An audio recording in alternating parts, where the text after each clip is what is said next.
एक आपके बीच में ऐसे युग पुरुष आ गए हैं जिनको आप लोग मोदी कहते हैं, प्रधानमंत्री, भारत के ताकतवर प्रधानमंत्री मैं कहूंगा। तो उनके आने दो चीज बड़ी अच्छी हुई है। एक तो फतवा बंद हो गया है, फतवा जो जारी करते थे। एक वो भविष्यवाणी जो करते थे ना लोग हमारे, भविष्यवाणी, ये भविष्यवाणी भी बंद हो गई है।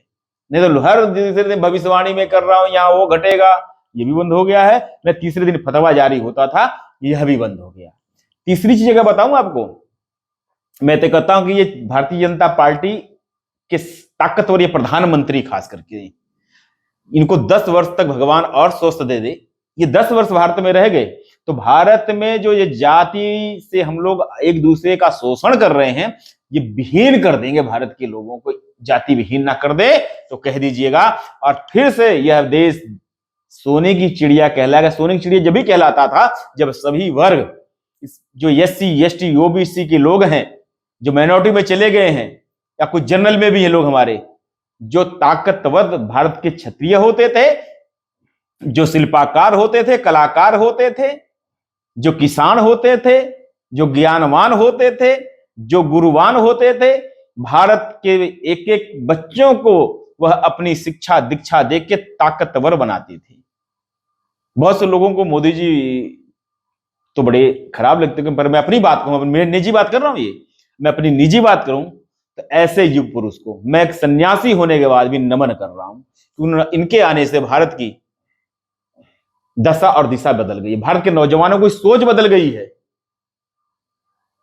ये ध्यान रखिएगा। तो इसको अन्यथा मत लीजिएगा, ये तो मैं एक बात कर रहा हूं, अपनी बात कर रहा हूं। और मैंने देखा उत्तर प्रदेश में खास करके, मैं जब काम करता, पूरे भारत में मैं SC ST OBC के बीच में काम करता हूं, 7S पे काम करता हूं मैं, और उनके बीच में जब कोई साधु सन्यासी नहीं जाता था तो बड़ा अजीब उनको लगता था। मैं जाता हूं तो बड़ा हर्षित होते हैं और मुझे पाकर बड़ा खुश होते हैं। उनकी मैं पूजा पाठ भी कराता हूं, बड़े शान के साथ कराता हूं। मुझे नाज है कि मैं ऐसे क्षत्रियों के बीच में होता हूं। वो धन से गरीब भले हैं पर दिल की इतनी अमीर है कि पूछिए मत, मेरी रक्षा सुरक्षा करने के लिए इतना तैयार हो जाते हैं, कहीं थोड़ी सी बात हो जाए कि पूछिए मत। धन के भले गरीब हैं पर दिल से इतनी अमीर ये क्षत्रिय है, SC ST OBC जिसको कहा जाता है, माइनॉरिटी के लोग भी उसमें हैं, बड़ी ताकतवर, बड़ा सहयोग करते हैं। 10-10 रुपए भी देते हैं तो मेरा बड़ा सहयोग करते हैं, बड़ी श्रद्धा के साथ में लेता हूं उनका 10-10 रुपए भी।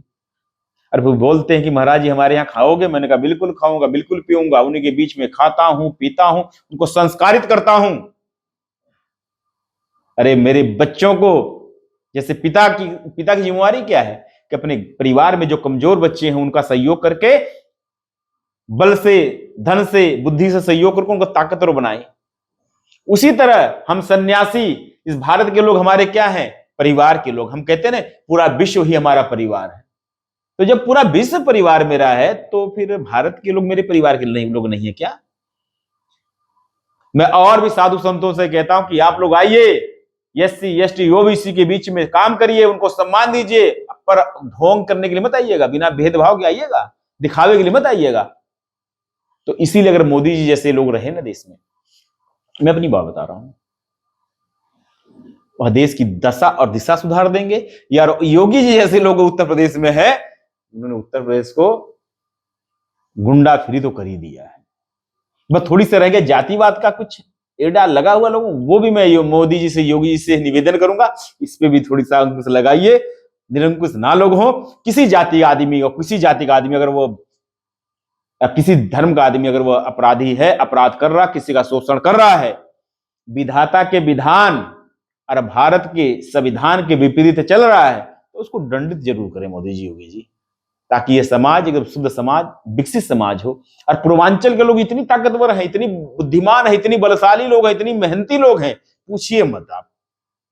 वो मेहनत करके पैसा कमाते हैं और मेहनत करके खाना चाहते हैं। तो ये देख लीजिएगा कि भारत में ऐसे प्रधानमंत्री आए हैं, मैं तो कहूंगा 10 साल और रहें, ताकि इस देश को हम विकसित होते देखें।